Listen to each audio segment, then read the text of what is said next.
नीड़ का निर्माण फिर नेह का आह्वान फिर नीड़ का निर्माण फिर नेह का आह्वान फिर वह उठी आंधी की नभ में छा गया सहसा अंधेरा, धूल धूसर बादलों ने भूमि को इस भांति घेरा।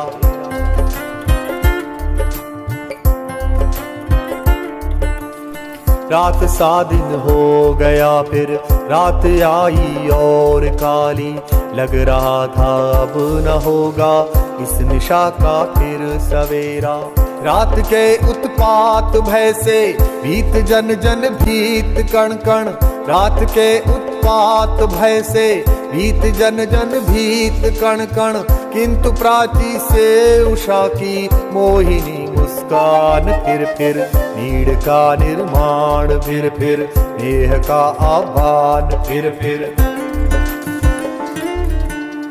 वे चले झोंके की कांपे भीम का यावान भूधर। आज विश्व पर्यावरण दिवस है। प्रकृति और पर्यावरण का संरक्षण करके ही हम न केवल जीव सृष्टि की रक्षा कर पाएंगे, अपितु एक सुखद और आनंददायक जीवन प्रत्येक जीव जंतु को देने में सफल हो पाएंगे। कोरोना संकट, जो वैश्विक महामारी कोरोना आया है, इसने हमारे सामने आज अनेक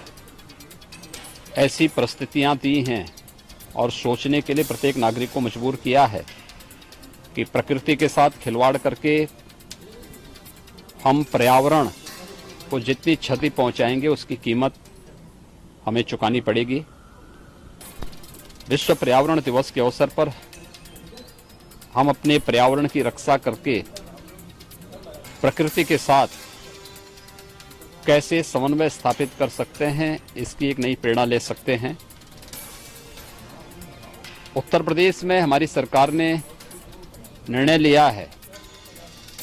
जैसे कि अभी आप जानते हैं कि आदरणीय प्रधानमंत्री जी ने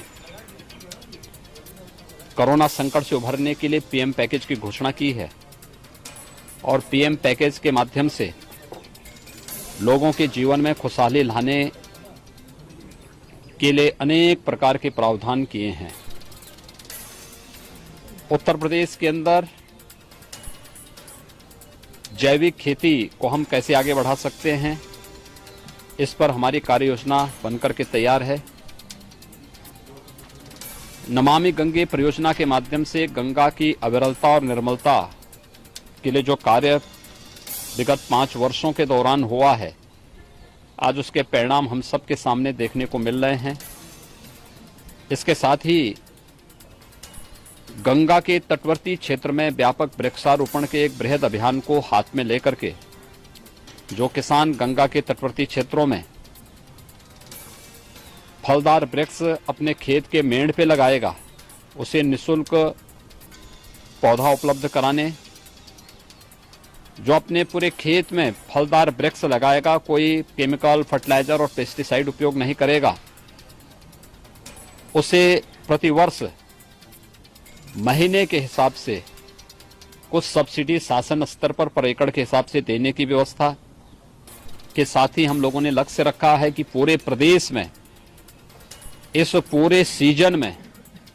हम लोग 30 करोड़ से अधिक वृक्षारोपण के कार्यक्रम को वन विभाग के माध्यम से करने के लिए कार्य करेंगे। इसके साथ ही यह भी लक्ष्य रखा गया है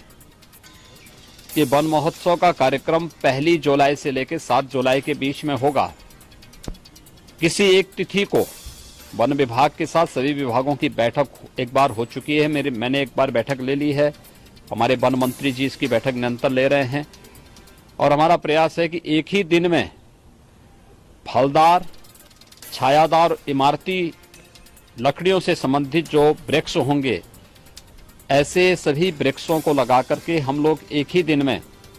25 करोड़ वृक्षारोपण के लक्ष्य के साथ प्रदेश वर्तमान में कार्य कर रही है। और मेरा विश्वास है कि विगत 3 वर्ष के दौरान वृक्षारोपण के जिस कार्यक्रम को हम लोगों ने प्रदेश के अंदर किया है, उसमें एक एक वृक्षारोपण के कार्यक्रम को जियो टैग करना, उसके संरक्षण की व्यवस्था करना, प्रदेश के वन आच्छादन को बढ़ाना और लोगों को पर्यावरण के प्रति अधिक से अधिक जागरूक करके प्रकृति के संग रहने के लिए आगे बढ़ना, यही आज का संदेश है। मैं इस अवसर पर प्रदेशवासियों को विश्व पर्यावरण दिवस की अपनी बधाई देता हूं, अपनी शुभकामनाएं देता हूं और विश्वास व्यक्त करता हूं ये पर्यावरण का संदेश हम सबको अपने पर्यावरण को अधिक से अधिक संरक्षित करने और प्रकृति के संग समन्वय बनाने की प्रेरणा प्रदान करे।